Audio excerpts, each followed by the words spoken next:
नमस्कार, प्रॉपर्टी गुरु में आपका बहुत बहुत स्वागत है। आपके साथ मैं हूं विपिन भट्ट और ये प्रॉपर्टी गुरु आपके लिए लेकर आता है सिग्नेचर ग्लोबल। तो चलिए आज के शो की शुरुआत करते हैं और आज के शो में भी हमेशा की तरह हम ढेर सारी बातें करेंगे, रियल एस्टेट मार्केट का एक ताज़ा अपडेट लेंगे और आपके सवालों के जवाब वो जरिया बनेंगे जिनसे हम थोड़ी सी और तस्वीर और गहराई तक जानने की कोशिश करेंगे कि प्रॉपर्टी बाजार इस वक्त कैसा कर रहा है, आपके लिए खरीदने के क्या ऑप्शन है, बेचना चाहते हैं तो क्या विकल्प हैं और इन जनरल प्रॉपर्टी मार्केट के क्या हाल चाल है। ये सारी बातें होंगी और आज ये सारी बातचीत करने के लिए हमारे साथ हैं आज के हमारे प्रॉपर्टी गुरु पंकज कपूर साहब, MD लाइसेंस फॉर आज। सर बहुत बहुत स्वागत है आपका प्रॉपर्टी गुरु में। तो आइए पंकज जी के साथ शो की शुरुआत करते हैं। तो हमेशा की तरह सवाल जवाब लें उससे पहले थोड़ा सा एक बाजार का नजरिया आपसे ले लेते हैं। तो ब्याज दरों का बढ़ना लगातार जारी है पंकज जी, लेकिन ऐसा कुछ खास असर दिखा नहीं प्रॉपर्टी बाजार में। महीने दर महीने सेल्स के नंबर अच्छे ही हैं और अब तो हम फेस्टिव सीजन में खड़े हैं। क्या ये मोमेंटम यहां से आपको आगे भी जारी रहता हुआ लग रहा है? देखिए, थोड़ा मार्जिनल डिक्लाइन हमको इस मंथ में दिखाई दिया है। हालांकि पिछले 2 महीने तक फिर भी मोमेंटम बरकरार था और पिछला क्वार्टर तो हमने ग्रोथ ही देखी थी। तो थोड़ा मार्जिनल डिक्लाइन मुझे दिख रहा है और वो हो सकता है कि मानसून की वजह से कुछ एक जगह जैसे बैंगलोर और दूसरे मार्केट के अंदर फ्लड सिचुएशंस रही, इसको देखते हुए और इंटरेस्ट रेट का भी थोड़ा बहुत इम्पैक्ट देखने को मिला। तो जो फेंस सीटर्स थे वहां पे उन्होंने डिफर किए अपने decisions and things like it. वो यही लग रहा है कि जो क्यूमुलेटिव सेल्स दिख रही है अभी तक की, तो उसमें लाइकली चांसेस कि 4 या 5% का डिक्लाइन आपको क्वार्टर ऑन क्वार्टर हो सकता है और दिख सकता है। ये थोड़ा सीजनलिटी इम्पैक्ट भी आता है। मार्च और जून क्वार्टर फर्स्ट क्वार्टर जो है हमेशा एक अच्छा ग्रोथ रहता है और उसके बाद सितंबर में थोड़ा सा इम्पैक्ट आता है। बट जैसे जैसे फेस्टिव सीजन चालू होगा तो यहाँ पे हमको रिकवरी दिखेगी। तो जो हमारा इसका थर्ड क्वार्टर फाइनेंशियल ईयर का रहता है, स्पेशली दिसंबर क्वार्टर, वहां पे आपको इसके बाद रिकवरी होती हुई दिखाई देगी क्योंकि बिल्डर्स अभी एग्जीबिशंस लेके आ रहे हैं और दूसरे ऑफर्स रहेंगे। उसको देखते हुए वापस मोमेंटम दिखेगा आपको मार्केट में। राइट, तो एक्साइटिंग रहने वाला है ये पूरा फेस्टिव सीजन। पंकज जी कह रहे हैं कि मोमेंटम दिखाई देगा, एक बस दिखाई देगा, थोड़ा बहुत इम्पैक्ट आता है और वो हालात बारिश के मौसम में कई बार बनते भी हैं, लेकिन अदरवाइज रियल एस्टेट मार्केट अपने मूड में लगातार है। फेस्टिव सीजन वाकई एक्साइटिंग रहने वाले हैं। चलिए तो अब सवाल जवाब के सिलसिले को शुरू कर देते हैं। हमारे पहले कॉलर हैं S श्रीवास्तव, लखनऊ से हमें कॉल कर रहे हैं। श्रीवास्तव साहब बहुत स्वागत है आपका प्रॉपर्टी गुरु में। बताइए क्या मदद कर सकते हैं आपकी? जी नमस्कार। नमस्कार। मैं एक रिटायर्ड पर्सन हूँ और मेरी एक प्रॉपर्टी है पुणे में, वाकड़ में। इसमें बेसिकली मेरे को रेंटल इनकम का इशू है। ओके। तो अभी जो रिटर्न ऑन इन्वेस्टमेंट आ रहा है वो ऑलमोस्ट 2% आ रहा है। अच्छा, ठीक है जी। तो और अब मैं इसको चेंज करके लखनऊ में, क्योंकि मैं सेटल हो रहा हूँ, तो मैं लखनऊ में मैंने एक कमर्शियल प्रॉपर्टी सर्च की है। एक्सपीरियन करके एक प्रोजेक्ट है जो गोमती नगर के विभूति खंड में है। ओके। तो मुझे बिल्डर से जो कमिटमेंट मिल रही है या इंडिकेशंस मिल रहे हैं कि 50 से 60 रुपए स्क्वायर फीट का रेंट वहाँ पे मिल सकता है ऑफिस स्पेस के लिए। ठीक है। तो क्या मैं इस प्रॉपर्टी को, पुणे वाली प्रॉपर्टी को निकाल के इसमें निवेश करूँ? क्या ये एक अच्छा डिसीजन होगा? बहुत ही बढ़िया सवाल है श्रीवास्तव साहब आपका। और अब हम पंकज जी से समझेंगे कि ये किस तरीके से काम करेगा। तो पंकज जी, एक है रेजिडेंशियल प्रॉपर्टी पुणे में, जाहिर सी बात है आप हमेशा बात करते हैं रेंटल यील्ड्स भारत में उतनी आकर्षक है नहीं, ये भी बता रहे हैं 2% के आसपास का रिटर्न इनको मिल रहा है। दूसरा है गोमती नगर का विभूति खंड, जहां पर एक कमर्शियल प्रॉपर्टी में अब ये निवेश करना चाहते हैं। तो क्या रेजिडेंशियल से निकलकर कमर्शियल प्रॉपर्टी, पुणे से निकलकर लखनऊ, उसमें भी गोमती नगर विभूति खंड, ये एक अच्छा डिसीजन होगा? ये बहुत ही बढ़िया क्वेश्चन है और इसने मुझे भी सोचने पे बहुत मजबूर कर दिया और मैं तो कागज कलम लेकर के बैठ गया था। क्या बात है। कि ये अगर मेरे को डिसीजन लेना होता तो मैं कैसे लेता। तो अगर आप देखिए तो वाकड़ में जो आपकी प्रॉपर्टी है, जिस तरीके का रेंट मिल रहा है, तो उसमें 3% 3.5% की रेंटल यील्ड है, जो इतनी बुरी नहीं है। अगर आप देखिए 3-3.5% की अगर रेंटल यील्ड होती है तो प्राइस प्रोडक्टिव रहता है और आपको थोड़ी प्राइस में ग्रोथ दिखती है। लेकिन आप जो कॉमर्शियल प्रॉपर्टी लखनऊ की बात कर रहे हैं, एक्सपीरियो कैपिटल, तो 50-55 रुपीस का भी रेट अगर देखें और उसका जो आउटराइट रेट है वो करीब सेलेबल के ऊपर कुछ 10,000 रुपए, 9,700 टू 10,000 रुपीज है। तो अगर हम इसके बेसिस पे एनालाइज करते हैं तो हमको लगता है कि 6.5 से 7.5% की रेंटल यील्ड मुझे मिल सकती है, डिपेंडिंग अपॉन हम कौन सा फ्लोर लेते हैं। तो आप कंपेयर करेंगे डायरेक्टली कि 3.5% रेंटल यील्ड मिल रही है और उसके अगेंस्ट मुझे 6-7% की रेंटल यील्ड मिलेगी, तो मुझे जो है कॉमर्शियल की तरफ रुझान कर देना चाहिए। लेकिन आप ये देखिए कि जो रेजिडेंशियल फ्लैट है वो ऑक्यूपाइड है और प्रोबेबिलिटीज ऑफ ऑक्यूपेंसी उसमें रहने की हमेशा से रहती है, और ये आपकी जो प्रॉपर्टी है इसमें कम से कम 1 साल लगेगा इसको रेडी होने में। उसके बाद अगर ये प्रॉपर्टी, क्योंकि ये आपकी कोई ए ग्रेड प्रॉपर्टी किसी ए ग्रेड डेवलपर की नहीं है और इसमें इन्वेस्टर को बिल्डर बेच रहा है, तो इसमें आपका एक टेनेंट ढूंढने में आपको जो समय लग सकता है, अगर आप इन सब चीजों को डिस्काउंट करेंगे तो मेरे हिसाब से अगर आपकी रेंटल यील्ड 6.5% है, लेकिन आपका जो टाइम लॉस होने वाला है, अगर हम एक पीरियड ले लें कि 7 साल के अंदर मुझको अपना रिटर्न अगर मुझे एनालाइज करना है,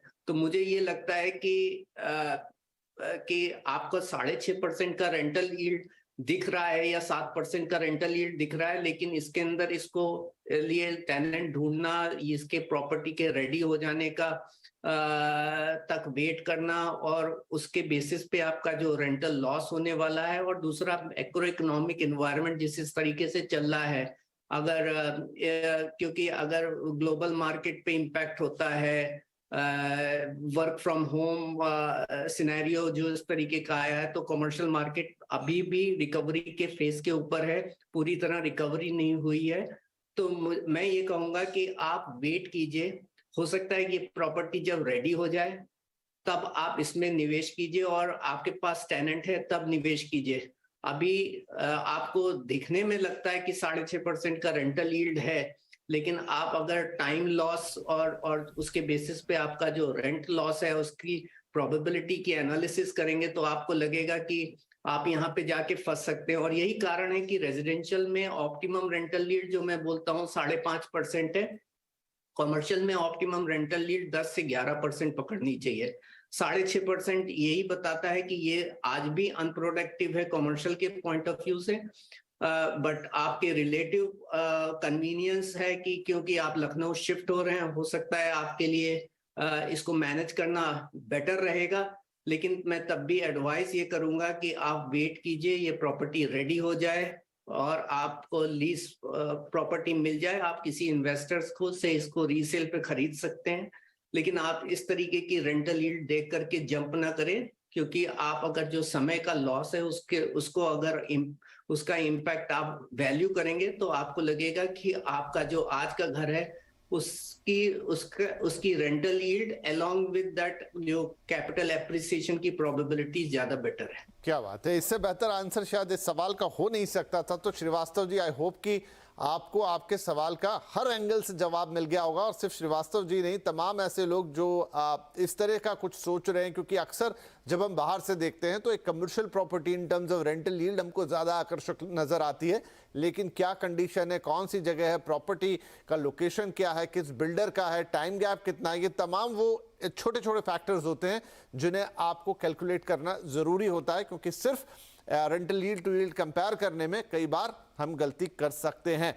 तो आप एक बेहतरीन जवाब है, आई होप श्रीवास्तव साहब इससे आपको काफ़ी मदद मिलेगी। चलिए आगे बढ़ते हैं, हमारे अगले कॉलर हैं अब विनोद कुमार राय, और ये मुंबई कांदिवली से हमें कॉल कर रहे हैं। विनोद जी, बहुत स्वागत है आपका प्रॉपर्टी गुरु में।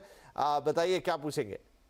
या नमस्कार सर, मैंने एक फ्लैट बुक किया हुआ है थाने बालकुम में, दोस्ती का। Okay. 2 BHK under construction property है। ठीक है। और 18 मंथ करीब हो गया मुझे बुक किए हुए।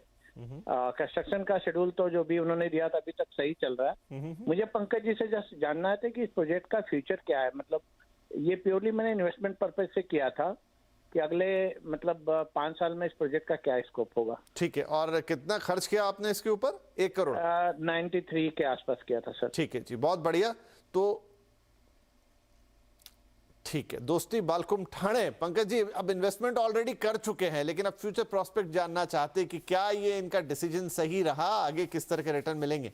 देखिए, ओवरऑल इनका डिसीजन ठीक ठाक रहा, और क्योंकि कारण है कि प्रोजेक्ट है, डेवलप लोकेशंस पे है, लो रिस्क है, बिल्डर भी अच्छा है, और कंस्ट्रक्शन का एग्जीक्यूशन भी बराबर चल रहा है। थोड़े प्रॉपर्टी प्राइसेस में एप्रिसिएशन होना चालू हो गया है, बट मुझे लग रहा है कि नेक्स्ट 2-3 साल तक तो आपको मॉडरेट इंक्रीज ही दिखेगा, क्योंकि इन्वेंट्री का अच्छा खासा है मार्केट में। रेंटल यील्ड अभी भी 3%, 2.5% से 3% इस रेंज पे चल रही है।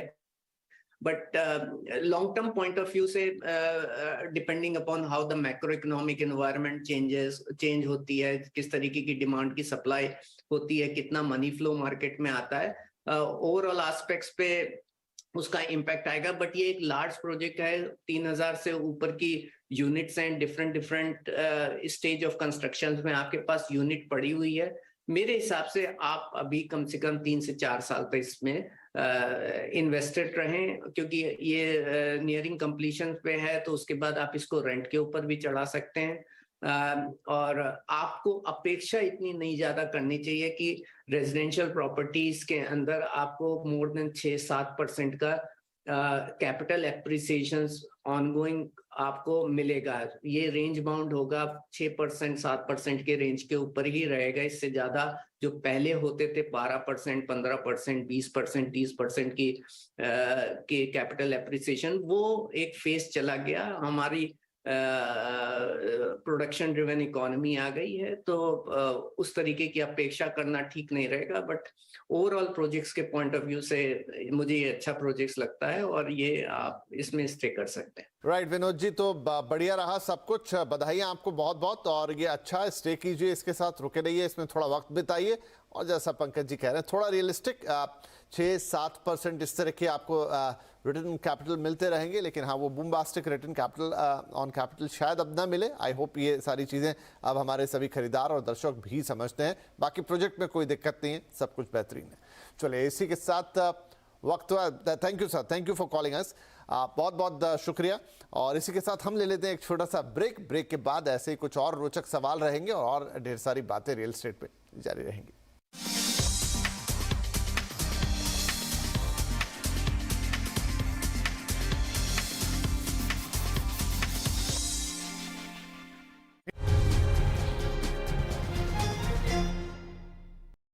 Hello and welcome. आप देख रहे हैं सीएनबीसी आवाज, मैं हूं हर्षदा सावंत, और आप देख रहे हैं आपका पसंदीदा स्टार्टअप शो आवाज एंटरप्रेन्योर, जहां हम बात करते हैं स्टार्टअप इकोसिस्टम के बड़े मुद्दे, ट्रेंड्स और साथ ही नए आइडियाज की। स्टार्टअप की दुनिया में सबसे ज्यादा चर्चा आजकल हो रही है फंडिंग विंटर की, यानी कि ऐसा माहौल जहां फंड जुटाना बेहद मुश्किल हो रहा है। लेकिन इस विंटर में सुनहरी धूप ब्यूटी सेगमेंट में खिली हुई है। पिछले 6 महीनों में जहां पूरी दुनिया मंदी के साए में जी रही है, वहीं भारतीय ब्यूटी स्टार्टअप्स ने अच्छा खासा फंड जुटा लिया है। मिसाल के तौर पर पर्पल, जो बना है देश का 102nd यूनिकॉर्न, कंपनी ने हाल ही में $33 मिलियन का फंड रेज किया। इससे पहले मई के महीने में शुगर कॉस्मेटिक्स ने $50 मिलियन के फंड जुटाए। वहीं vegan beauty product startup plum ने मार्च के महीने में $35 मिलियन का फंड रेज किया है। यानी कि पिछले 4 महीनों में इन कंपनियों ने कुल मिलाकर $100 मिलियन का फंड रेज किया। अब इन कंपनियों के वैल्यूएशन पर अगर हम नजर डालें, तो सबसे आगे इस $1 बिलियन क्लब में नायका का नाम आता है। कंपनी लिस्टेड एंटिटी है। $8.8 बिलियन पर दरअसल नायका का वैल्यूएशन इस समय खड़ा है। यही नहीं, पर्पल का वैल्यूएशन हाल ही के फंड रेज के बाद करीब $1.1 बिलियन पर आ गया है। इसके पीछे है शुगर कॉस्मेटिक्स, जिसका वैल्यूएशन लगभग $500 मिलियन पर आका जा रहा है, तो प्लम का वैल्यूएशन लगभग $250 मिलियन पर खड़ा है। इन वैल्यूएशन और इस फंड रेज से जाहिर है कि इस सेक्टर में ग्रोथ का खूब पोटेंशियल है। अब पोटेंशियल की बात करें तो 2022 यानी कि इस साल में भारतीय ब्यूटी सेगमेंट में तकरीबन $25 बिलियन का मार्केट देखने को मिलेगा। और अगर आप 5 साल आगे बढ़ेंगे यानी कि 2027 में ये मार्केट $33 बिलियन से ज्यादा होगा, यानी औसतन 6% से ज्यादा की CAGR ग्रोथ। अब सवाल यही है, इस तरह की ग्रोथ को कैप्चर करने के लिए क्या बड़ी कंपनियां आगे रहेंगी या फिर स्टार्टअप्स का शेयर बढ़ने वाला है? इसी पर बात करने के लिए मेरे साथ है यूनिकॉर्न पर्पल के फाउंडर मनीष तनेजा और साथ ही शुगर कॉस्मेटिक्स की को-फाउंडर विनीता सिंह। आप दोनों का ही स्वागत है। कांग्रेचुलेशंस आप दोनों को, जहां पर दुनिया भर में और स्पेशली भारतीय इकोसिस्टम में बात हो रही है कि फंड रेज करना बहुत मुश्किल होगा। आप दोनों ने बहुत ही बड़ा फंड रेज किया है और काफी तगड़ा रिस्पांस इन्वेस्टर्स से मिला है। Manish, congratulations on being a unicorn too. क्या वाकई में मुश्किल था? कुछ फंडिंग विंटर जैसी फीलिंग महसूस की आपने?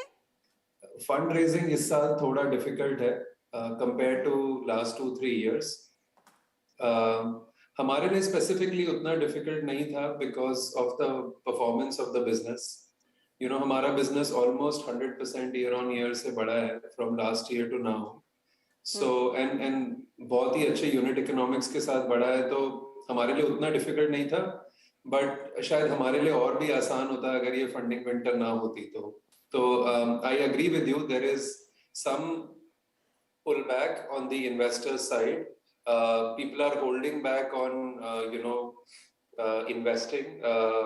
लोग वेट कर रहे हैं कि कैसे इन्फ्लेशन पैन आउट होएगी, कैसे ग्रोथ आएगी अगले 12 से 24 महीने के अंदर।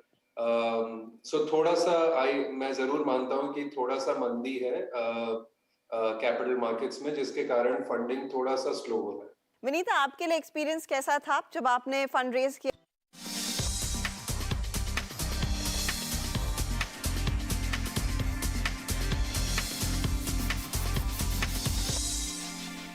Welcome back. CNBC आवाज पर प्रॉपर्टी गुरु जारी है, तो आइए फटाफट हम आगे बढ़ते हैं। हमारे साथ पंकज जी भी बने हुए हैं और हमारे अगले कॉलर जिनका भी नाम विनोद है, विनोद यादव साहब हमारे साथ जुड़ गए। अंबरनाथ से हमें कॉल कर रहे हैं, महाराष्ट्र। विनोद जी, बहुत बहुत स्वागत है। बताइए क्या पूछना चाहेंगे आज? जी नमस्कार सर। नमस्कार। तो मेरा सवाल है कि हमारा अंबरनाथ ईस्ट में पनवेलकर ग्रुप का एक फ्लैट है 2 BHK, जिसका पोजीशन हमें 2014 में मिला था and we invested around 36 lakhs for that property. Now we want to sell and like what price we can expect, हम सेल कर रहे थे। And also same point we have to like हमें इन्वेस्ट करना है थाने में around 2 BHK, so like within 7 to 6 kilometre of range from the station, like price something around 1 crore से 1.25 करोड़ के बीच में। तो एडवाइस चाहिए था उसके बारे में। ठीक है जी, ठीक है। तो पंकज जी, अंबरनाथ में एक फ्लैट है ऑलरेडी, उससे बेचना है और फिर एक री इन्वेस्टमेंट करनी है करीब 1 से 1.25 करोड़ के बीच में ठाणे के अंदर। तो इनका जो प्रोजेक्ट है पनवेल, बिल्डर जो पनवेलकर है, उसके 2 प्रोजेक्ट्स हैं आपके अंबरनाथ ईस्ट में। एक पनवेलकर क्लासिक और Panvelkar green city. Panvelkar classic जो है वो उसमें 2 BHK आज के दिन कुछ 40 लाख के रेंज में जा रहा है और पनवेलकर ग्रीन सिटी में 50 लाख के। तो डिपेंडिंग अपॉन आपका कौन सा प्रोजेक्ट है जिसमें आपने निवेश किया, उसके बेसिस पे आप का अनुमान लगा सकते हैं कि ये रेंज चल रही है वहां पे प्रॉपर्टी की। और आप दूसरी बात ये हुई कि आप एक 2 BHK थाने में खरीदना चाहते हैं और वो स्टेशन से 4 से 5 किलोमीटर की रेंज में होना चाहिए। तो हमने एसेस किया कि एक अच्छे डेवलपर का प्रोजेक्ट हो, एग्जीक्यूशन रिस्क कम हो और आपकी रेंज में अगर मिल जाए, या फिर अगर पोजीशन अगर है तो वो 1 से 2 साल के अंदर है। क्योंकि अब रेरा है तो मुझे नहीं लगता कि इतना ज्यादा एग्जीक्यूशन रिस्क के ऊपर हमें ध्यान देना चाहिए। कि अगर बिल्डर के ऑनगोइंग प्रोजेक्ट में कंटिन्यूअस कंस्ट्रक्शन है और उसकी परफॉर्मेंस बराबर गई है तो आप अंडर कंस्ट्रक्शन प्रॉपर्टी में भी निवेश कर सकते हैं।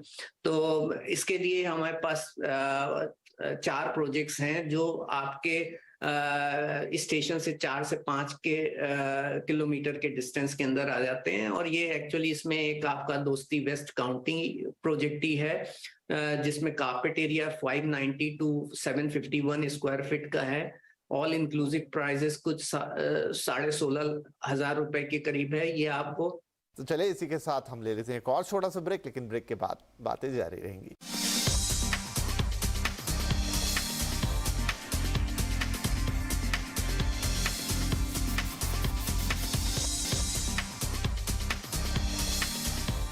Welcome back. CNBC आवाज पर जारी है प्रॉपर्टी गुरु और हम पूछ रहे हैं लगातार आपके सवाल। हमारे आज के गेस्ट हैं पंकज कपूर साहब। तो संजय केदारे साहब नवी मुंबई से अब हमें कॉल कर रहे हैं। संजय साहब, बहुत स्वागत है आपका प्रॉपर्टी गुरु में। क्या हम मदद कर सकते हैं आज आपकी? Thank you sir, thank you very much. बताइए। सर मैंने एक 1 BHK लिया हुआ है 2014 में 28 लाख में। ओके। और अभी एप्रिसिएशन मुझे लग रहा है इतना आ रहा है। ये आपने कहाँ लिया है? उल्वे में, राइट? ये उल्वे में लिया हुआ है सर। ओके, ठीक है। उल्वे नवी मुंबई। जी जी। तो मेरा ये सवाल था कि शुड आई कीप इट और स्विच? ठीक है। 28 लाख आपकी बाइंग प्राइस रही 2014 में। अभी डेफिनेटली रेंट पे होगी प्रॉपर्टी? जी हाँ जी, अभी मुझे 7,000 रुपए मिल रहे हैं उसके। 7,000 नहीं, बुरा नहीं है ये किराया। और कुछ भाव आपने देखा बाजार में इस समय क्या चल रहा है? 50-52 की रेंज में जा रहा है। वो भी बुरा नहीं है, पर क्या आपको इससे निकलना चाहिए? और आप कह रहे हैं कि आप यहाँ से कमर्शियल में इन्वेस्ट करना चाहते हैं, राइट?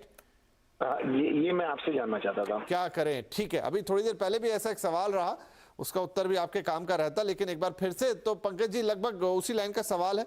अब 28 लाख का मकान इनका 2014 का खरीदा, 52 में पहुंच गया है, तो बुरा नहीं। 7,000 रुपए किराया भी आ रहा है।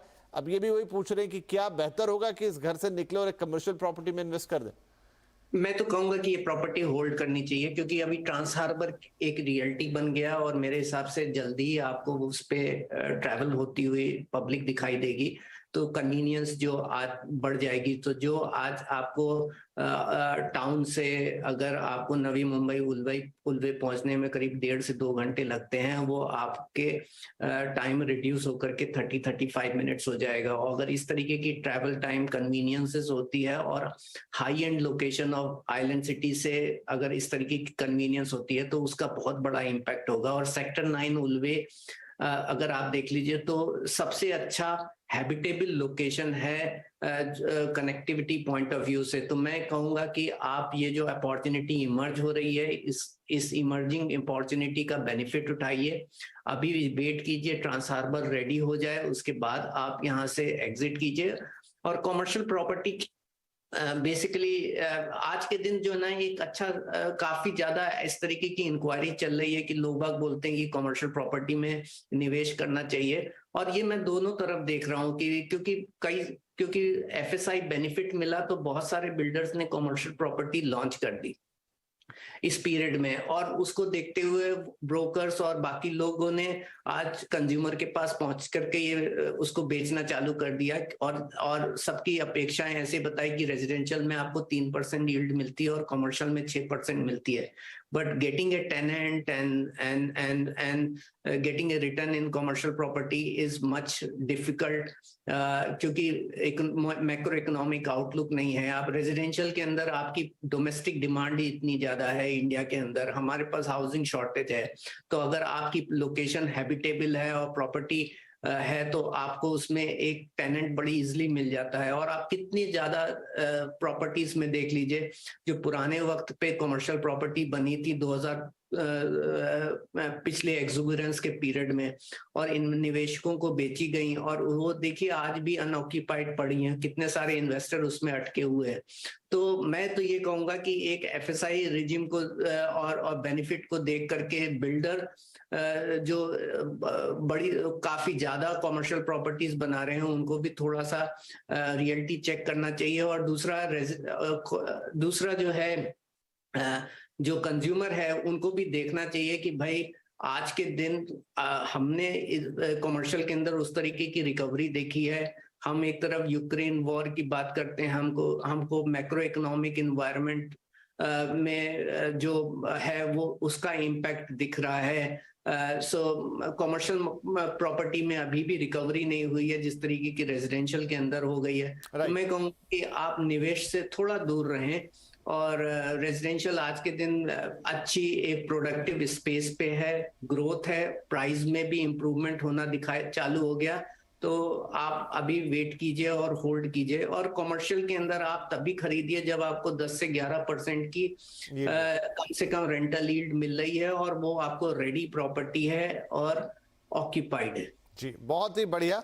तो दो बातें जी तो दो बातें सर, एक आपके लिए जो केदारे साहब की, आप अपनी प्रॉपर्टी में बने रहिए, और ट्रांस हार्बर लिंक हो गया, एयरपोर्ट हो गया, जो तमाम बातें उल्वे के साथ जुड़ी है अब हकीकत हो चली हैं।